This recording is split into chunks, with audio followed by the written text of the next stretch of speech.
up in front of this mic again. Thank you all so much for No, coming. don't back up. Stay on the mic. If you're too loud, we'll turn you down. Thank you. You're the best. I am the best. I love having you Except for other people who are better. So, welcome to Sunday Assembly San Diego, like I said, where we are a community organization, non-religious, non-dogmatic, where we come together to live better, help often, and wonder more. So this Sunday Assembly is Sunday Assembly San Diego's 114th Assembly. Oh my goodness, okay, 114 and 41st online Assembly. So the humans here in the room are called Aroomblers, and the people on Zoom are called Azoomblers. Thank you. So Aroomblers, need Azoomblers, Azoomblers, need Aroomblers. Thank you so much for coming, and it's great to have you all here together. Every assembly has a theme, and today's theme is unintended consequences. Now, as just some preliminary notes, for those of you who don't want to be filmed or be on media at all, because this is being both recorded and Zoom streamed, the back left corner for you guys, back right corner for me, is media free, so none of the cameras point there. And there is free childcare in our childcare room, although your kids are welcome to join as well, both for ages 1.5 and up. So we are going to start today's assembly with my favorite part, a sing-along with Paul, Jeff, and Dan, and we will start off with the song. Oh, this is where I'm cueing you to say the name of the song? Don't worry, be happy. Awesome. And maybe some other ones thrown in just for good measure. Excellent. Because that's how we roll.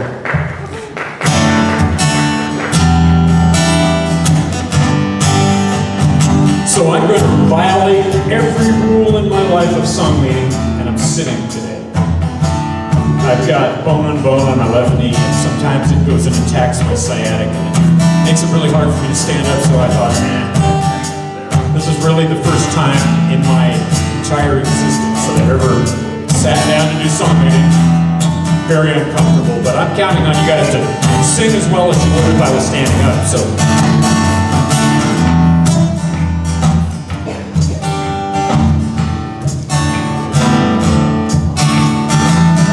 Here's a little song I wrote. You might want to learn it. Don't worry. Be happy. In every life we have some trouble. When you worry, make it up. Don't worry. Be happy. You know these words. Here we go.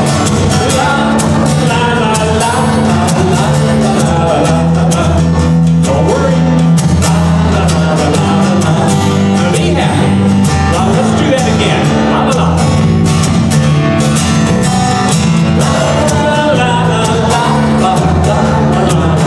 Oh, you sounded good this morning.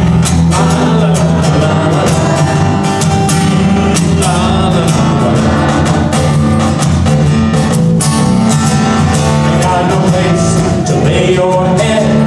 Somebody took your bed. Don't worry. Be happy. Landlord says your rent is late. To litigate. Don't worry. Be happy. I know it's not written there, but we're going to do la la la anyway. La la la la la.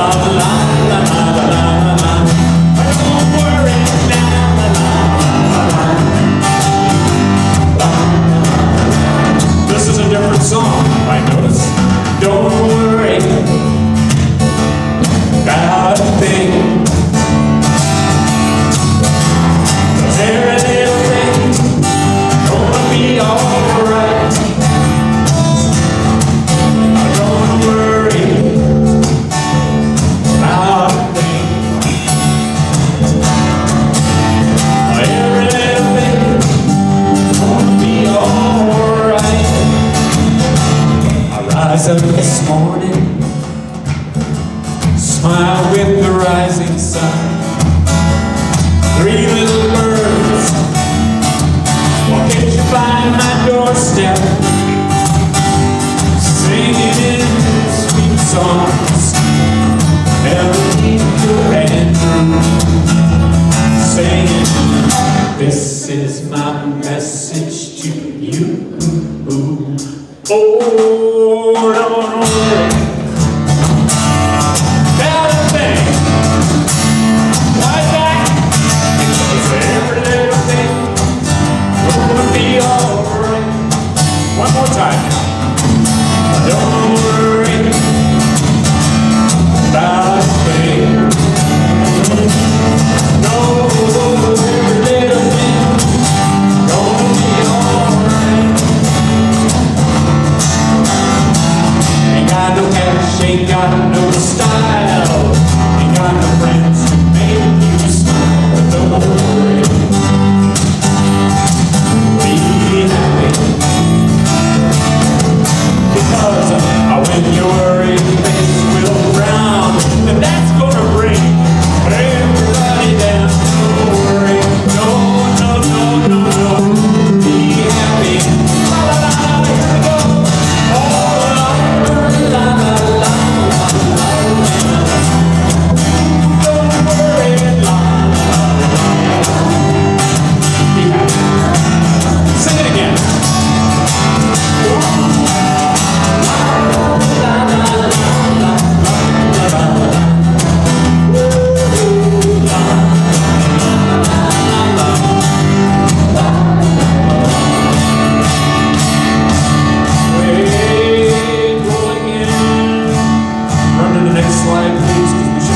There it is. You guys know this one? Hakuna Matata. What a wonderful phrase. Hakuna Matata. No massive praise. It means no worries for the rest of the days. It's our problem free. We're gonna sing this again. Hakuna Matata. Come on now.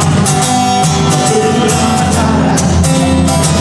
What a wonderful phrase. Hakuna Matata. No massive praise. It means no worries for the rest of your days. It's our problem free. Then lots of things.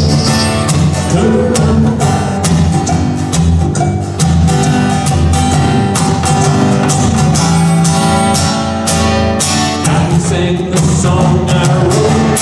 I bet you no more, no worry. Be happy.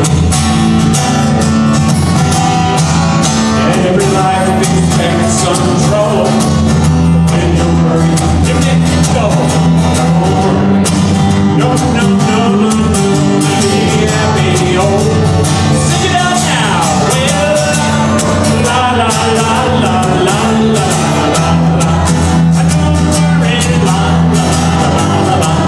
I'll be happy, la la la. One more time, or maybe more. La la la la la la la. What he's doing.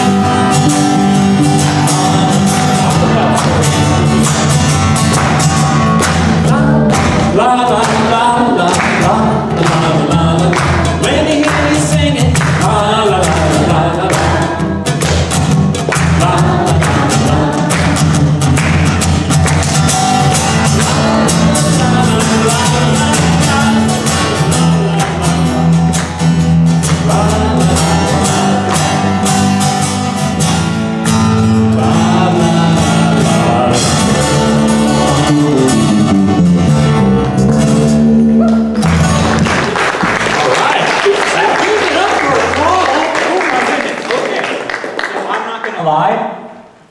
Well, in this particular moment, the reason my favorite part about being the MC and my favorite part about being up here, best seat in the house, is I can hear all you guys sing. And whenever I'm in like the audience, I can't hear you guys, I hear mostly Paul. But honestly, all together, he ain't got nothing on you. That's what they all say, so. The next part of our assembly is Life Happens. So, we got quite a few Life Happens today. Where basically we just update each other on our lives and like what's going on. And I will be reading out a bunch of some things that people wrote. I hope that, oh, okay, that's why it's bigger. That one was printed. Cool. I have a minute. Thank you so much. So sorry. So I will start with this one. So most people don't put their name till the end. So it's going to be like a mystery for all but one. So I have type 2 diabetes, a broken myelin sheath, which causes balance problems, and Parkinson's disease. My doctor said that walking helps both Parkinson's and balance problems. Oh good, there's a second side. I thought it was going to be a real bummer. So I walked on and walked. My total miles walked since last assembly is 179 miles, Emily and Kelly. Oh my God.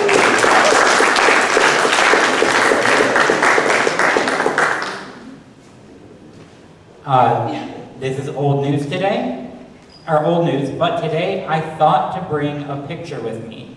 My oldest brother, Alan, died on January 16th at the age of 74. He and I had a special relationship, particularly when I was young.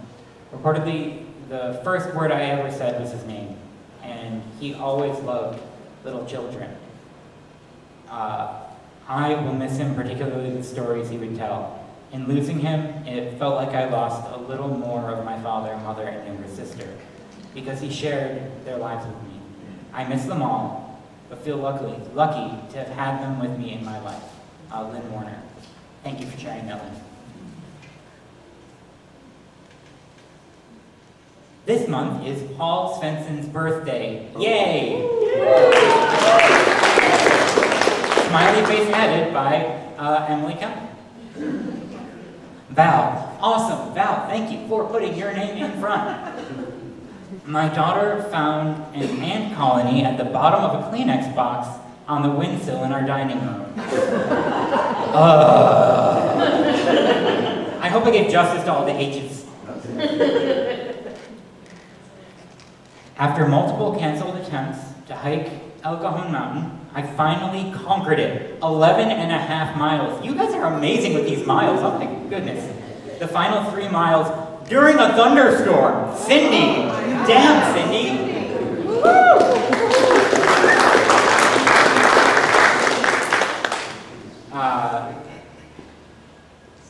So this one doesn't have a name. Oh, sorry, Kristen.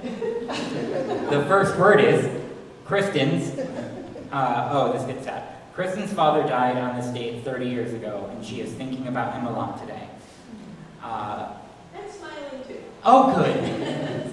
I mean, it's rough, and I'm glad that you can smile. I'm going to go to the printed one now. Wayne enjoyed. Oh, Wayne, thank you. First word, your name. Okay, I got this. Enjoyed a road trip to North Texas to see the eclipse, and then to the Kansas City area to visit his sister and her husband. They had just moved into an apartment at a senior living facility, which was fun to see too. She's also recovering back from surgery and doing well. Awesome. So this is gonna transition well into the next two, which are mine and Sarah's. So mine is, I went to visit my family in Rochester for the eclipse, and it was cloudy and we saw nothing. But, wait. So it wasn't like the life-changing experience, but it did, we were in the path of totality. It did go pitch night black for like 4 minutes, and the coolest thing that happened was that once it hit like that totality, all of the frogs in the area started chirping. And then once it started getting light again, they went silent. So that was an experience. So for Sarah, that's also relevant. A few weeks ago, Sarah went to Pennsylvania and found a retirement home for her dad to move into. He's been living in an extended stay hotel since November, when his previous living situation had become untenable. She's flying back this week to help him move in. It's been a long road to get here, and she's hopeful that this will be a much better living situation for him. So good luck to Sarah. And then the last one is actually 3-in-1 from the Wesley Record family. So I will read this verbatim, let's make it 3 different life happens. Violet's pin removal and foot surgery is May 16th. Violet will be unable to bear weight on it for 4 weeks afterwards. Lelia's pin removal under anesthesia is May 14th in St. Louis. Lelia spent 2 days in the ER this week, and they suspect neuropraxia, which is temporary nerve damage due to the severity of the surgery on April 2nd. In her case, the pain spikes and are generally bad and can take 6 to 8 weeks to get better. It's already been 2 weeks of no improvement, so they think it'll take a while. Alexis is doing better after suffering a concussion because not enough is going on in their family's lives. Sorry, I said I'd read it verbatim.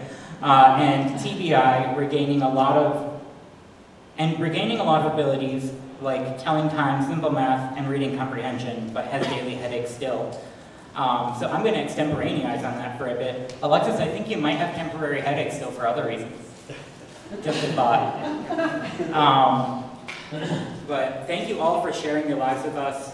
I love reading these, and it feels great to be part of a lovely community. If you have a life happens that you want to share, you can write them on these note cards or print them out or text them to me, I guess, in Alexis's case, when you come in. And if you have photos with your life happens, let us know the week before the assembly, and we'll try to get them into slides for you. So now we'll move on to the help often.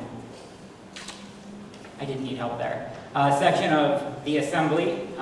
So here is the chair of our community service committee, Jennifer McCrum. Good morning. So as we wrap up our first annual Help Often Week, all the Sunday assemblies were focusing on community service and helping often this past week. I wanted to share with you all our community service activities that we did in April. Yesterday, in partnership with I Live Clean San Diego, we participated in the 22nd annual Creek to Bay cleanup, hosting the cleanup site at Martin Luther King Jr. Park in Encanto. We picked up 30 pounds of trash, beautifying the park and preventing that trash from ending up in the watershed. Tonight, Val will be leading a group providing a meal at the Salon Tepeyac Migrant Shelter, a shelter for Spanish-speaking men who need temporary shelter while they work towards their ultimate destination. We also provided a meal at one of the safe parking sites for people in our community that are experiencing homelessness and sheltering in their cars. And we provided dinner at Stand Up for Kids, a drop-in center for unsheltered and at-risk teens and young adults. And we have some new community service projects in the works that hopefully we'll be seeing in the coming months. If you're interested in participating in events like these or have ideas for community service projects, particularly if you are interested in organizing those community service projects, please see me or any organizer or contact us via email or Facebook. Thank you.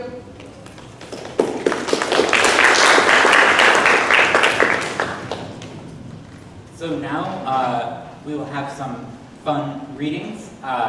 Well, I actually don't know if they're fun. I apologize if they're not.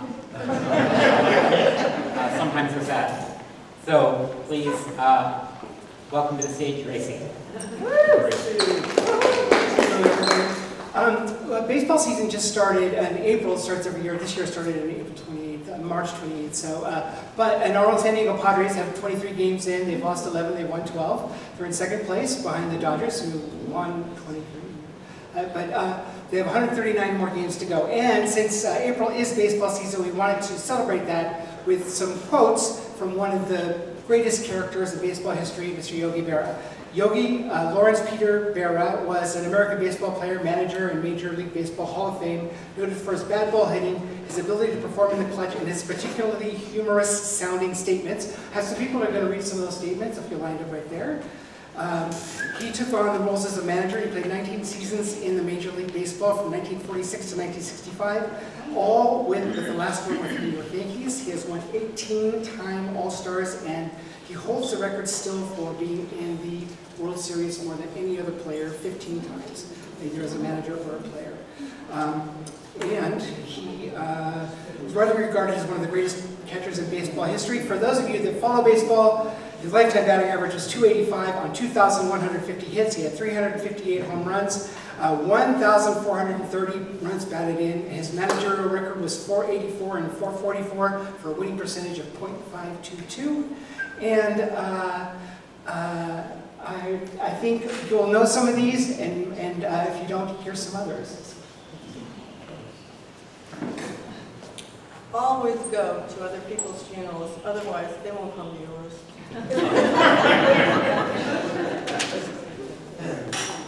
Take it with a grain of salt. It's like deja vu all over again.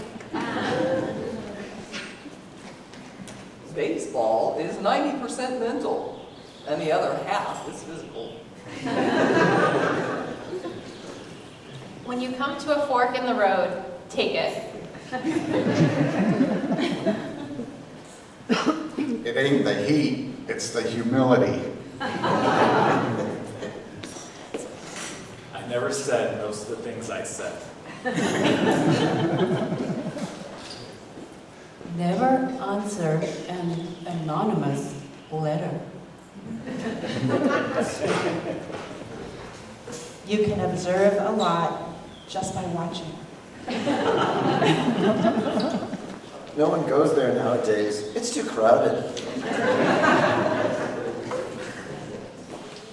Pair up in threes. It ain't over till it's over. And that's the classic. He's such a character in my all-time favorite. Make sure you know where you're going, otherwise you'll end up someplace else.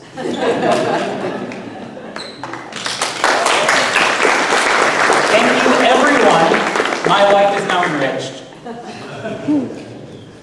Okay, so now on to our speaker, verbatim. Oh no, sorry, the speaker is Avery Webb. I have to read the next thing verbatim. My apologies. Avery Webb, a deputy public defender for the San Diego Public Defender's Office, born and raised in Reno, Nevada, where he attended the University of Nevada, UNI, earning a dual degree in criminal justice and political science, with a minor in public administration. Starting as a law clerk intern for a justice at the Nevada Supreme Court, Avery's passion for criminal defense led him to internships at law firms and then with the Federal Defenders of San Diego and San Diego Public Defenders, the latter working with indigent clients in the criminal justice system. Soon after getting his degree, his law degree from Thomas Jefferson School of Law, he joined the San Diego Public Defender's Office as a paralegal, working on Proposition 47 and 64 petitions. His dedication to public defense has led to his role as an attorney for the San Diego Public Defender's Office. As a public defender, Avery worked misdemeanor level offenses such as DUIs, thefts, and assaults, but practice now primarily focused on serious and violent felonies, including fraud, homicide, and gang cases. So if you will all please welcome to the stage, Avery Webb. Avery Webb.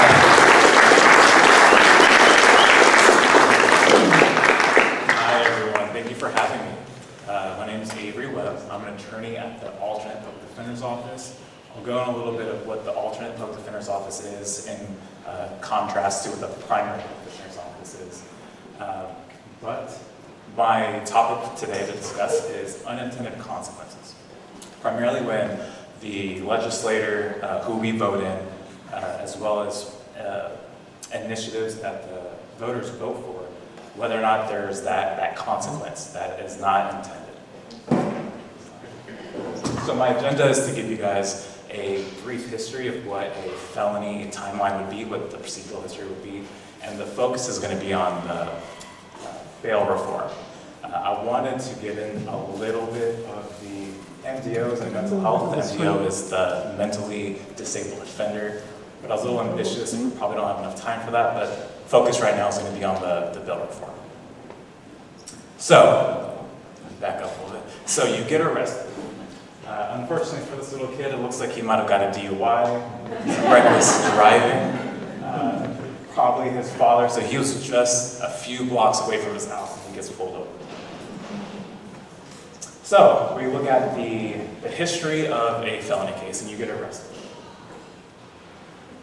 There's the booking process that happens in which has sometimes a very big impact on what happens with your case. Oftentimes, when you get arrested, law enforcement's going to have you get booked and they're going to recommend certain charges. That police officer that makes that arrest is going to then forward that report to their supervisor. The supervisor gives it the A-OK, and then you can potentially have 3 charges, 6 charges. That's all going to be determined by that police officer and that sergeant that signs off on it.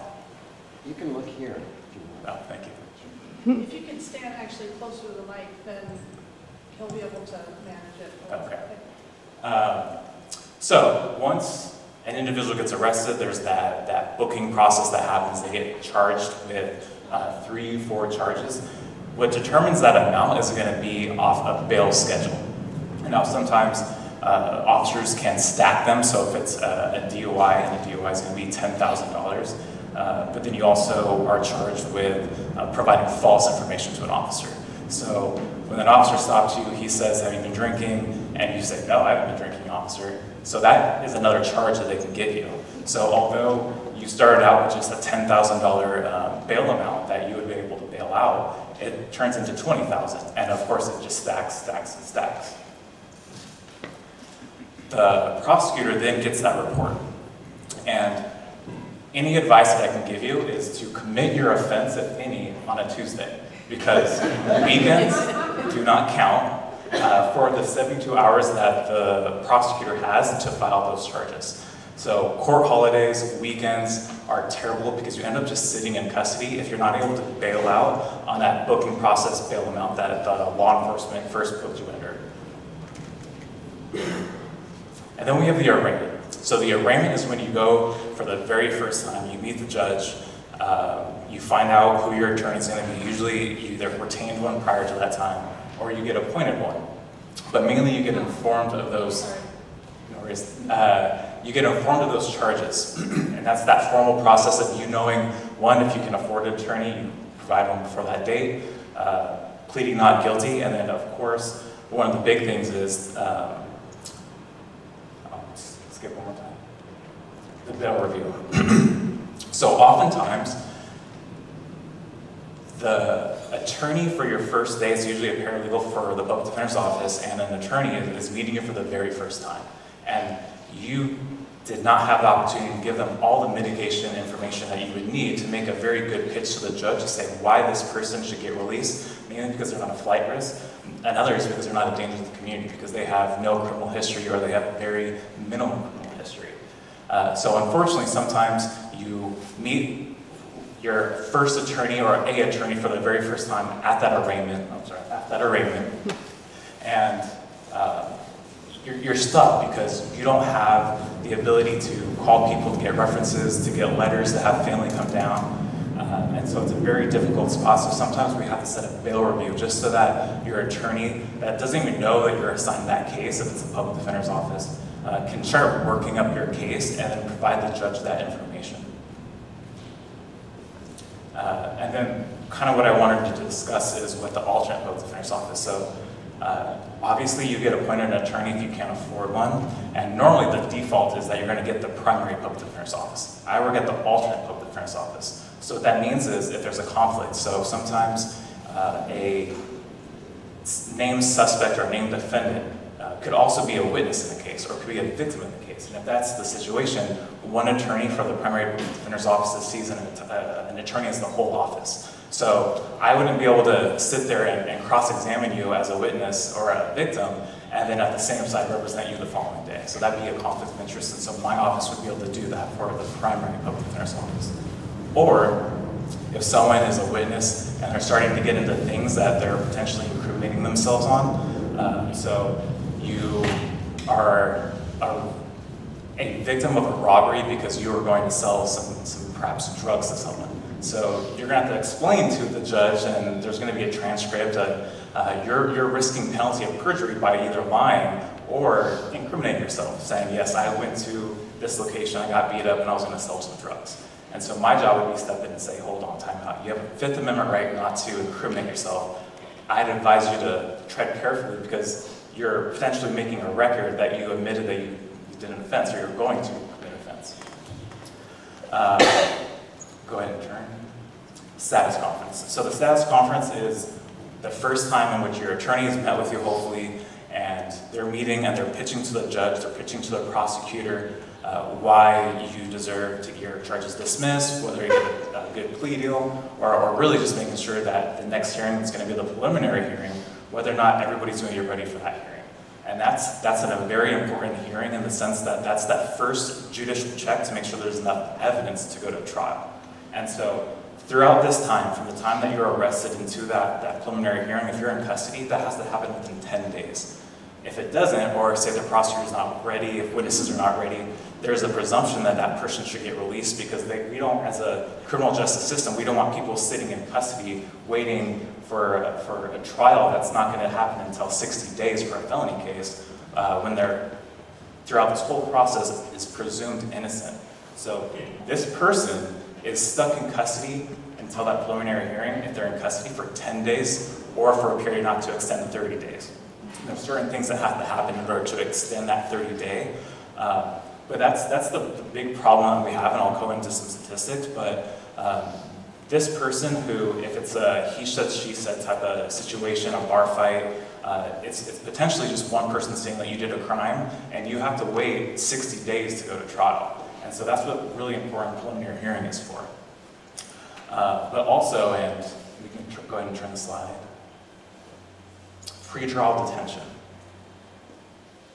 And so this individual is laughing, he's smiling because the officer doesn't know that this is not marijuana, and he is arrested for marijuana. And I had a somewhat similar case in which I think it was like an 18-year-old to a 20-year-old gets pulled over for a traffic violation, so speeding, registration, something of that effect. And he had a small little baggie of what we found out to be like sugar with flour.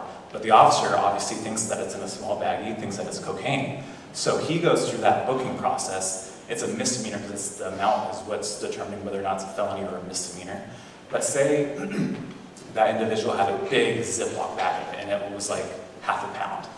And that person would be charged with a felony. He wouldn't likely have been able to get the baggie tested for several weeks, if not months, because that's how long that takes. And so he would have been having to tell me, Avery, test the product. Avery, test the baggie. It's not drugs. And then I'd be like, okay, it's not looking good. And you're gonna have to make that determination at that point of, if I believe my client, and that's what you want to do, is believe that client. And if it turns out to be positive, then now we just help the prosecutor prove their case. Because a strategy would be, we confirm no time waivers, we say it's trial date set, let's go forward, because I don't think that they can test the baggie within that certain amount of time. And so luckily it was a small amount, and I was able to set it out. He was not in custody, and it turned out to be some like baking powder and flour, and in this case got dismissed. But that often doesn't happen if it's a felony case. So that person would have had to wait in jail for the whole time for that product to be tested. And of course, if that person is working, as one, not have the ability to pay for an attorney,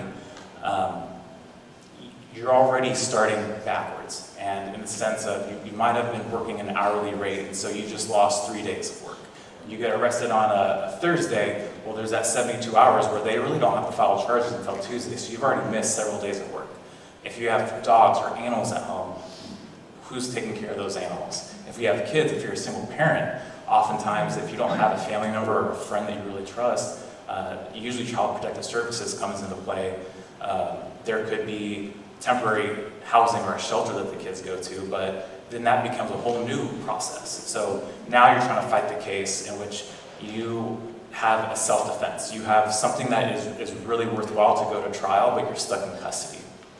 And at the same time, you now are not working, you can't pay rent, or now you just lost your kid. So when you do resolve your case, when you do go to trial, now you're stuck with a whole different set of issues in which you're just constantly taking steps back. And so the ACLU put in some statistics, and they said that 62% of people that are held are actually prior to trial. So prior to either pleading guilty or prior to going to trial and being found guilty, we have 62% of the population just waiting for that process, waiting for that trial, waiting for that preliminary hearing.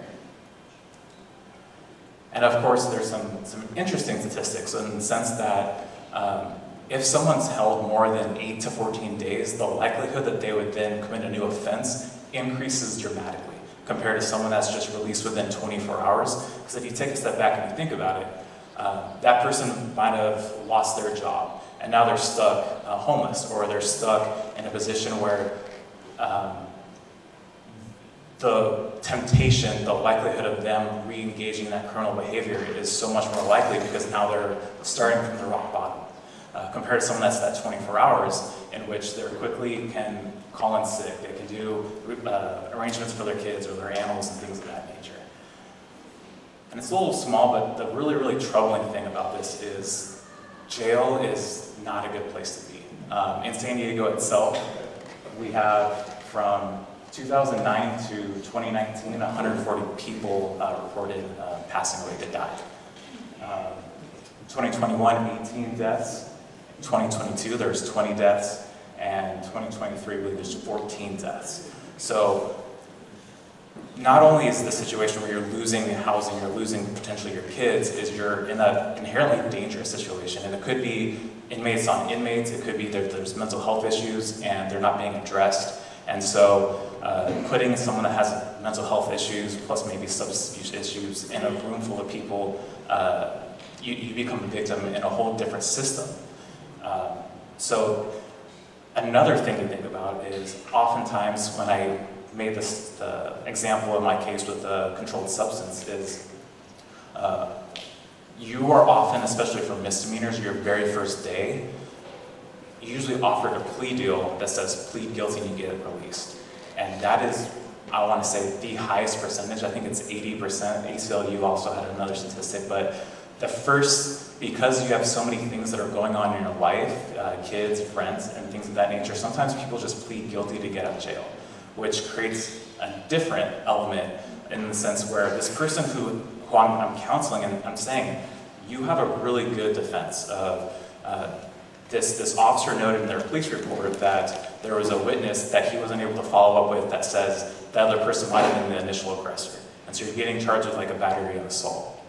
Because you can't spend multiple days, weeks, months in jail, you end up pleading guilty to an offense that you either didn't do or you had a really good offense and you shouldn't have pled guilty because you had a really good opportunity to go to trial and win your case. And so, bail, which we're going to talk about in the next slide, becomes a really big impact on a judicial case.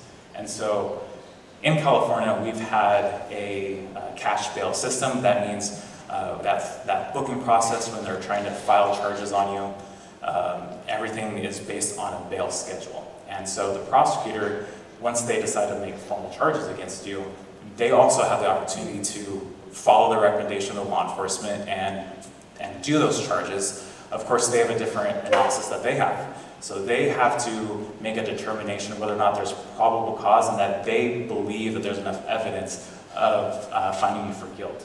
And they also have the ability to stack those charges, or they can decide that I'm going to limit the charges that the law enforcement gave, and I'm going to have him just, I believe there's only enough evidence for, say, a DUI.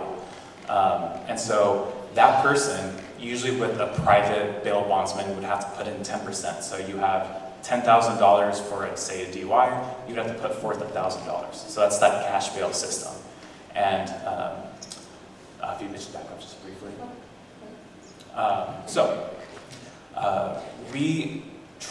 We solve this inherent issue of that people who can't afford to post this bail are pleading guilty. There's bad conditions in the jails. And so what the governor tried to do, Governor Brown, is he tried to make it so that it'd be a no cash bail system.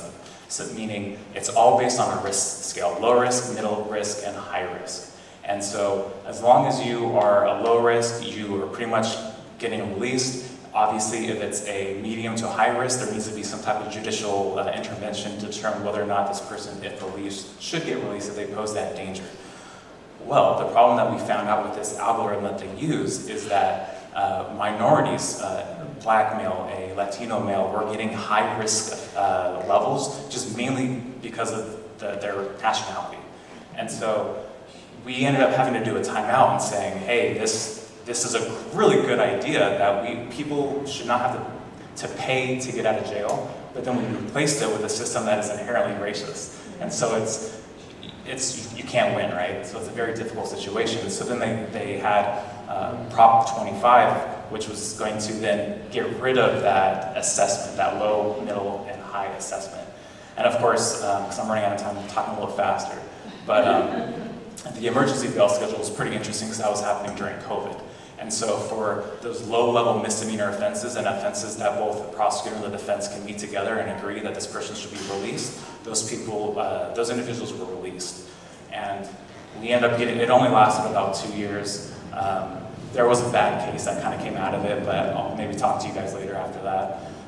But that ended once pretty much COVID ended.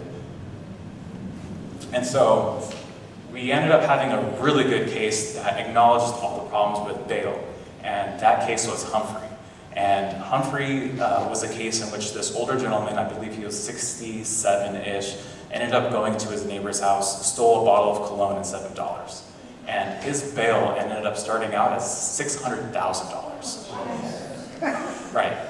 And so what they ended up doing is they said, hey, time out, we want a bail review hearing. So that's that. He already pled guilty, got a court counsel. And then because we needed more time to, not me, but the attorneys needed more time to prep their case for that bail argument, they set one right before his status conference.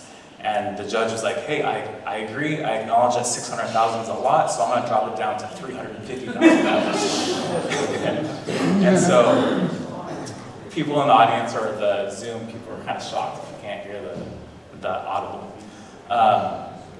And so what's really interesting is, you know, you're faced with, and I'll go into this in a second, but the icing on the cake was that if he was to post that bail, get released, there was a condition in which he had to then go into a group home in San Francisco in order to stay there to make sure that he was stable and things like that. So at one hand, we're saying that this person is so dangerous that he has a really high bail amount, but at the same time, we want him to go into another setting with other individuals that are the same age or in the same situation that he just kind of got caught up in. So it's like at one minute we're saying that he's a danger, but at the other end we're saying, okay, well, we should get some housing. And so it's kind of, it was puzzling. And so what the appeals court determined, so we have the state level court, we have the appeals court, and then we have the state Supreme Court, and of course then we have the federal side that has the kind of same thing, but then they have the US Supreme Court. So there's a couple different avenues you have when there's these problems from these cases. And so what the appeals said is, your lower courts, you're just looking at the bail schedule and then just going along with that is very flawed. And it's a violation of someone's cruel and unusual punishment of the 8th Amendment. And what they said is, you have to look at the presumption is one innocence, so you have to presume that this person should get released. You then go on to an analysis of whether or not there's alternatives that you can have for that person to get released, whether it's GPS, whether it's checking in with pretrial services. So someone that's, where are you? I'm at work. So alternatives to incarceration, it should be the presumption, not the default. And that's what the appeals court ended up saying. Sorry, I keep on pointing that screen. That's what the appeals court said, and eventually the Supreme Court. But then we look at the unintended consequences after Humphrey. And so part of Humphrey's analysis was to look at if this person's released, whether or not they would engage in dangerous activity that would endanger the community. And so what they ended up finding with this graph is Of course, if you guys didn't know, usually summertime or springtime is when most crimes occur. And so that's why we have that natural kind of ebb and flow of the winter months going into the summer months. There was a dip, and then right when Humphrey was decided, which is right there in the middle, there was actually no change. And it actually increased a little bit, probably because of summertime. But then it just went right back to the same. And so what was happening is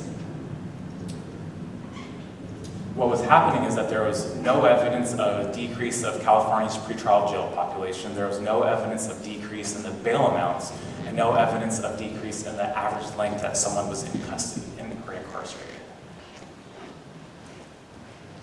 And so what ended up happening was that the judge would then issue these no bail detentions, meaning no matter how much this bail is set, you cannot, or how much you can afford to get released. I'm saying no, and I'm putting at no bail hold, meaning no amount of money can get you released. And that's because the judge would have to articulate because you're a danger to the community. And so what I ended up having a case in which this person had a prior identity theft case, and then they got arrested for a new identity case. So it would be possession of mail, it could be possession of a check, it could be any one of those things. So not even them using it. So it wasn't her going to the bank and using someone's check and getting that money and then getting caught. It was just her getting detained for like a traffic violation, so speeding, them going through her property and seeing a bunch of mail.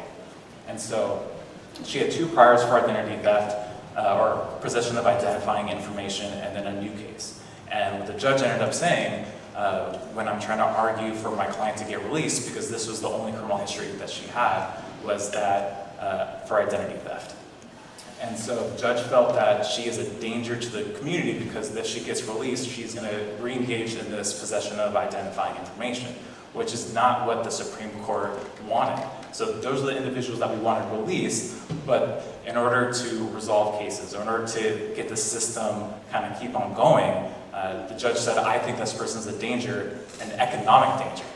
And so those were the unintended consequences of this new Supreme Court decision that says, lower courts, you're doing a bad job, these people should get released. Judges were finding ways to articulate to keep them still in custody. Another unintended consequence as a defense attorney was an individual that would likely pose a danger, because I had a case in which an individual was in the gangs and shot at another vehicle as it was driving away. So inherently dangerous to check.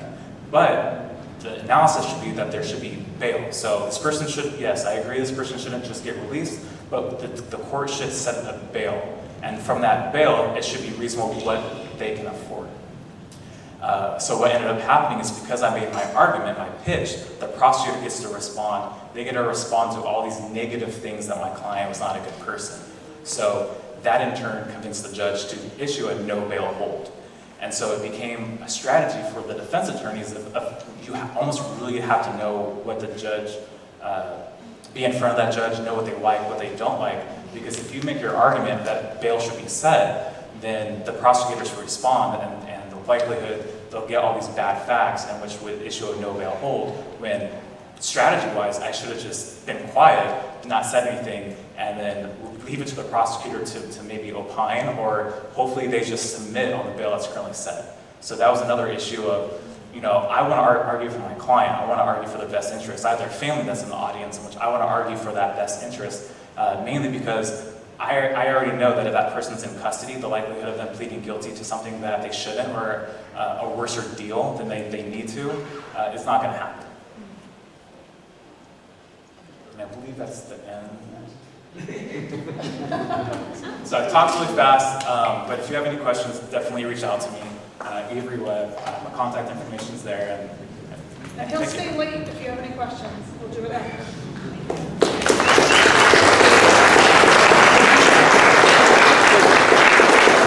Wow, that was very informative. I'm so glad you came here. Thank you for reminding everyone he will be staying after, so if you have any questions, you can ask then.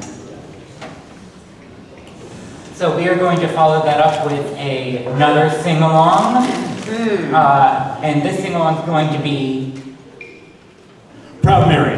Yes, Proud Mary. Thank you. I'm sorry, I keep missing my cue here. I'm all confused sitting, messing with my psyche. So once upon a time, I worked at a company in LA that had, we sold recording studio equipment, high-end recording studio equipment in the 80s. And so we knew a lot of, you know, people in the biz, you know, a lot of famous people. Well, one day, and we never do the fanboy thing. You know, when somebody comes in, you don't do that. They're there for business, you do business.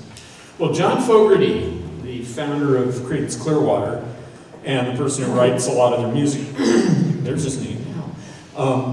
John came in, and so I was talking to him, and I said, look, you know, I don't do the fanboy thing. I've been working here for 10 years, and I don't do the fanboy thing, but I'm going to right now. I said, I have only one word for you, or one thing to say. Thank you. He goes, for what? I said, for writing awesome songs that every garage band could play. Your songs they sound great, they've got their own depth and complexity to them, but they are playable. We can all learn how to play those riffs. And he just laughed and smiled and said, thanks, man, nobody's ever told me that. So, 2, 3, and...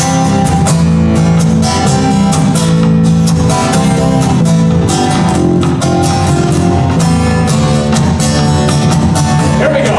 I left a good job in the city, working for the man every night and day, but I never lost a minute of sleep, worrying about the way my they will keep on turning, proud Mary keep on burning, rolling, rolling, rolling on the river. Sing rolling again.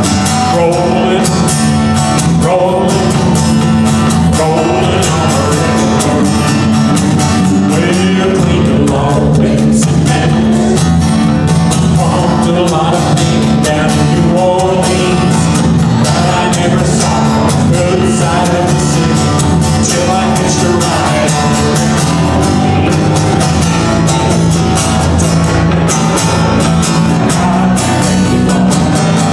Rolling, rolling, rolling, rolling on the river. Again. Rolling on the river.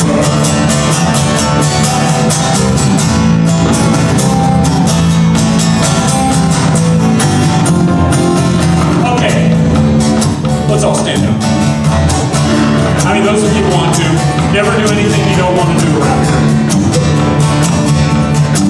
I think we're just see, I can stand now too. I cannot do this song sitting. Awesome. There are rules. Well, we come down to the river, and you don't find some people who live. Hey, you got no money, people on the river are happy here. Keep on. Come on now.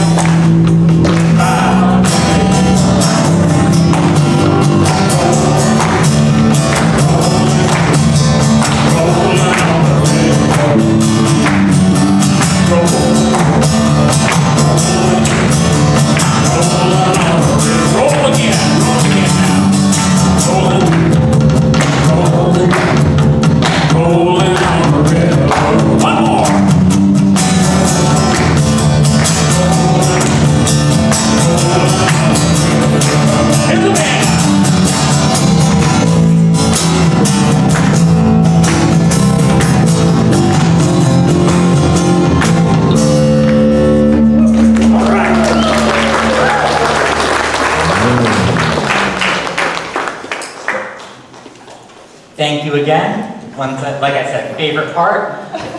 So next we have the MC address with James. Oh shit. Okay. I'm prepared. Whew.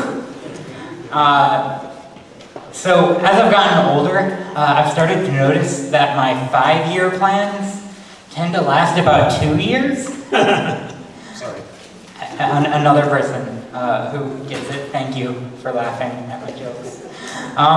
So about halfway through undergrad, I studied science, and I decided to be a scientist and get a PhD, and I was going to spend the next 5 years becoming a scientist. And I worked hard and put in 80 hours a week in the lab and doing coursework. The consequences, unintended consequence theme coming back, which you may have learned at my last personal moment if you pay attention to the lore of Sunday assemblies, is not, in fact, scholarly success and me turning out to be a scientist, but burning out of academia and failing out. So, after a stint of unemployment, I moved to the private sector. I pivoted as I learned the term in the private sector.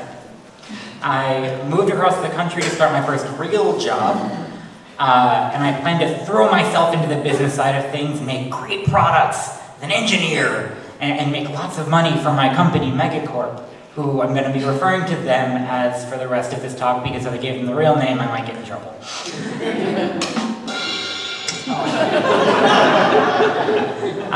And surely then, after I made them $1 bazillion, everyone would see my worth and I'd be rewarded, because that's how capitalism works. Oh, well, hold on, maybe not. So the thing that I did was I worked on the design of a large, expensive piece of equipment, and my first job was to find a new way to stop two parts that rubbed against each other a lot when they were spinning very fast against each other from grinding each other down, because when you have two metal things that rub against each other very hard and spin, they tend to wear each other out. Anyone who has a car with brake pads know this. And I was asked to find an alternative because Megacorp and the supplier were having beef. Now, having beef was not something that I would have expected to happen between two multi-billion-dollar companies, but there we were. Simultaneously, because you're never just on one project, I was working on another to reduce the cost of hardening that same part, the aluminum thing that ground against the other thing. And that felt really weird, because hardening doesn't actually work for aluminum the way that it oxidizes on the outside, and we were already using the Kevlar sheath that I mentioned earlier. And in the meantime, I was settling to my new home and getting really into fancy coffee. Hold with me, I swear this is relevant. Coincidentally, as I got to know the owner and barista at my favorite independent cafe, she worked for that company 2 decades ago and opened the cafe as a retirement gig. So as I got to know her, I asked her, I was like, so here's the issue. Why do you think this is happening? And she said, oh, when I started the process 20 years ago, so she was on the process, apparently, when they set it up originally, it was made of a completely different material. It wasn't made of aluminum at all, it was made of a harder metal. And when they switched metals and added the Kevlar pad, they just never stopped doing the hardening process. And it looked like it was completely obsolete. And I was like, oh, this is a career-making discovery right here. I am pumped. The hardening process was costing the company $1.9 million a year. And I just found strong evidence that they could just stop it. And that is the easiest engineering fix in the world, to not do a thing. And I told my boss, and I was like, hey, we should start this proposed business case, and he entirely dismissed me. He was like, oh, it can't make money for our department because we're not actually making a solution that someone else will buy, so I don't want to put our time into it. And it felt a little single-minded, but I didn't give up, and I also got it from his perspective. It would have been a lot of time, and he wouldn't have gotten a lot of credit. So over the next year, and several projects I was on, because I got thrown all over the place, I got to pitch the idea to multiple areas in Megacorp. And every time it was dismissed almost out of hand. And the higher up I went, I realized the more uncomfortable they were when I brought it up. And eventually, I managed to get a very higher up, kind of on a one-on-one after a large meeting, and I gave them the elevator pitch. And they were very kind, if a little condescending, and they told me, no one would ever champion this project.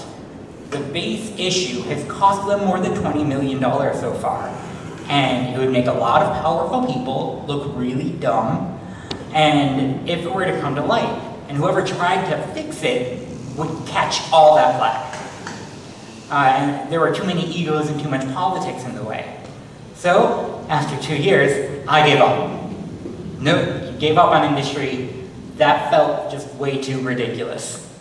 And in a feat of irony, I found a job in the government, known for politics and ego. But after 5 years, I am surprisingly shocked, pleasantly surprised that it's been really ego and politic free. Like either I've just been lucky and had a bunch of good bosses or whatever, but it just wasn't something that I've dealt with in my job. But as a government employee, I've dealt with a lot of what felt like monolithic policies and procedures. And there's a lot of times when I've come in with a policy, seeing a policy as a kind of, I manage the engineering side of government buying stuff from contractors, similar to Megacorp. And a lot of times there were policies that gave them way more power than they should have. Or like, lost a lot of money that was unnecessary, that kind of thing. So not the personal magnitude that we were talking about earlier, but it was like a very real and it felt very monolithic. And after a bit though, and after I kind of got used to it and got to know the people who could make change, if I had enough evidence and could find a reasonable person in power, which is not easy but possible, they exist, my team and I, we've been able to work with them to make fixes and to change policy.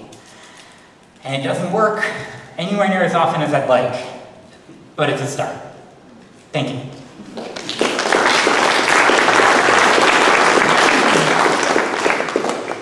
So now on the schedule, we're going to take just a moment of silent reflection.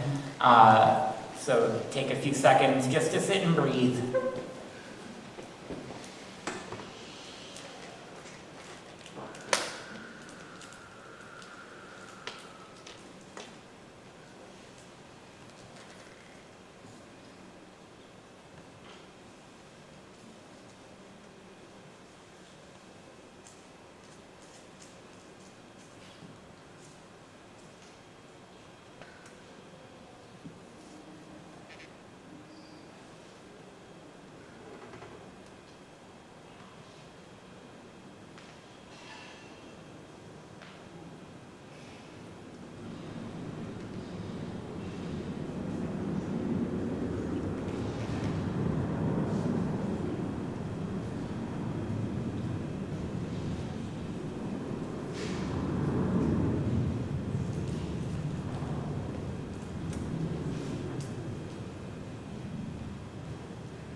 Thank you. I really love those moments of just silence where you can appreciate the kind of background noises and like the planes flying overhead and you can hear kids playing, because this is a thing is a moment of silence.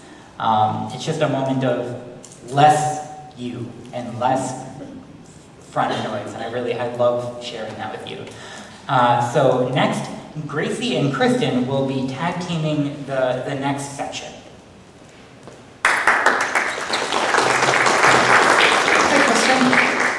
Last year we did a group walk and wildlife count in Imperial Beach, and next Saturday we'll do that again, but in Mission Trails. It's a 3.4-mile walk where we document any wildlife that we see along the way for the City Nature Challenge 2024. Kristen, what do you got? Right there. All right. Oh, and this one's actually mine. Croquet. Always a fun event, and we'll do it again a week from today at 2 p.m. in Mission Bay Park. Fun. Pick it and kick it. That is an excuse to hang out together and also pick a tree clean of its glorious tangerines. It'll be a low-key potluck snack fest. And next, pasta la vista, baby. In a craven bid for attention with a horrible Governator pun, we are having a pasta potluck after the next assembly in May. We'd love to eat your various hot and cold pasta dishes, so please RSVP on Meetup or Facebook, or come tell Gracie today what you'd like to bring. And lastly, we're excited to announce that the Sunday Assembly International Conference will be in October this year in Los Angeles. It's a great time to meet Sunday Assembly folks from other cities, states, and countries with activities and workshops and celebrations, and of course, singing with Paul Svensson. Tickets for this conference weekend are on Eventbrite now, and the early bird tickets close at the end of April, so get your tickets or come talk to any organizer here with any questions. Thank you so much. Back to you, James. Happy to be a part of the tag team. Okay, so I want everyone in the room, all the Aroomblas, to wave to the Azoomblers, and all the Azoomblers to wave to the Aroomblers. They cannot see you, but I swear they can feel you. Also, I was not talking to you there, I apologize. Hi. QR code slide. Awesome. Verbatim. Okay. We are always on the lookout for excellent speakers and topics. Events to host, personal stories to share. So if you have any of that, just talk to anyone you saw up here today. And we are all volunteers here, and dependent on donations to keep this community going. Please consider a donation to one of the jars over there, or use a QR code in your program or on the screen behind me to set up a one-time, or even better, a monthly recurring donation, which allows the Finance Committee to plan and budget. We are serious when we say every penny matters. And thank you all who are current donors. And last but not least, we have a sing-along with Paul, Jeff, and Dan singing Escape, aka the Pina Colada song. Yeah. Okay, so I just want to mention a couple of things about this song. First of all, it's silly. It's enormously silly. And I think silly songs are fun, but I just want you to know that in advance. The other thing is that the technology that's referred to in this song is ancient. And I imagine that there are people who would look at this and go, what does that mean? Are we ready? Vic, you ready? You ready? Dan, you ready? Yeah. You guys like the band?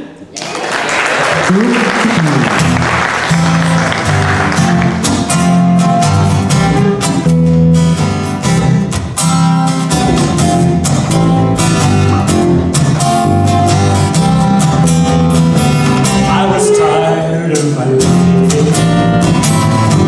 together too long. Like a worn out recording our favorite song. So I should lay there sleeping. I read the paper in bed, and in the personal column there was a letter I read. If you like Pina Coladas, get caught in the rain. If you're not into yoga, if you have had a brain, if you like making love at midnight, in the dunes and on the heat, then I love what you look for. To me,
Thank you. So our speaker, like I said before, will stay behind and chat and answer your questions.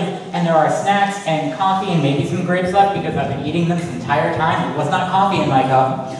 So thank you all very much. And please stick around and make some friends because that's why we're here. I have one last thing. Can I say a last Oh, thing? please. So Yogi Berra ordered a pizza to go, and the person on the other end of the phone said, "Did you want that cut into 6 pieces or 8?" He goes, "Oh, 6, I couldn't eat 8. Thank you all very much for coming.